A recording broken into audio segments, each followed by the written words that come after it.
Pemenuhan akses keadilan bagi perempuan dan anak merupakan salah satu kebutuhan hukum di masyarakat guna melindungi kepentingan hak perempuan dan anak yang berhadapan dengan hukum. Namun sayangnya, berbagai hambatan masih banyak dialami oleh perempuan dan anak untuk memperoleh keadilan dan juga oleh jaksa dalam menangani perkara perempuan dan anak berhadapan dengan hukum, khususnya hal pembuktian. Perlindungan bagi perempuan dan anak telah menjadi perhatian khusus yang ditunjukkan melalui Sustainable Development Goals dan Rancangan Pembangunan Jangka Menengah Nasional atau RPJMN 2020-2024.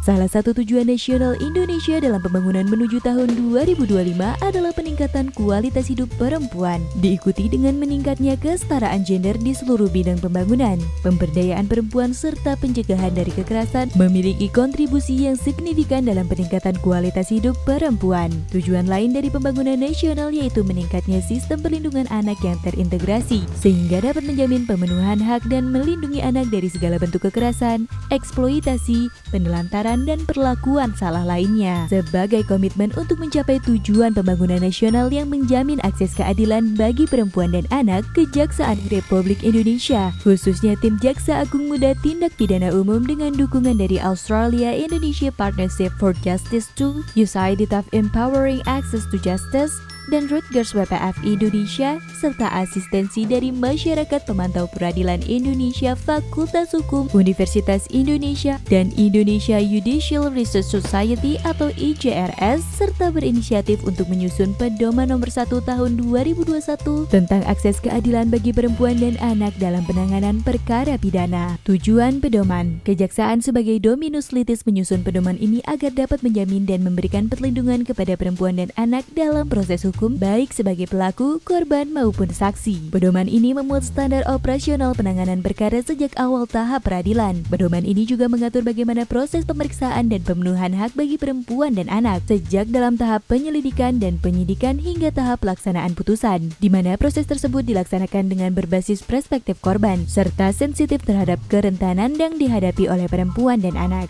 Tahap pra-penuntutan. Pedoman ini memberikan peluang pembuktian bagi kekerasan berbasis gender yang lebih luas, sehingga mempermudah jaksa mengidentifikasi berkas kelengkapan formil dan material pada berkas perkara. Jaksa dapat menggunakan visum et repertum dan visum et psychiatric, informasi dan atau dokumen elektronik yang terkait maupun saksi-saksi yang keterangannya dapat digunakan untuk pembuktian. Perlindungan saksi dan korban dan pre-trial meeting. Pedoman ini memberikan aturan tentang perlindungan saksi dan korban, seperti perlindungan identitas serta pemenuhan hak-hak dan kebutuhan perempuan dan anak, serta kebutuhan lainnya melalui koordinasi dengan LPSK. Pedoman ini juga dapat menjadi titik awal aturan pelaksanaan pertemuan pendahuluan atau pre-trial meeting di Indonesia. Jaksa dapat memanggil korban dan atau saksi untuk menjelaskan informasi seputar proses peradilan seperti hak atas pendampingan, ganti rugi, restitusi, dan atau kompensasi, akses pemeriksaan langsung jarak jauh, serta akses perekaman elektronik atas kondisi atau alasan yang sah, seperti kondisi kesehatan dan psikis,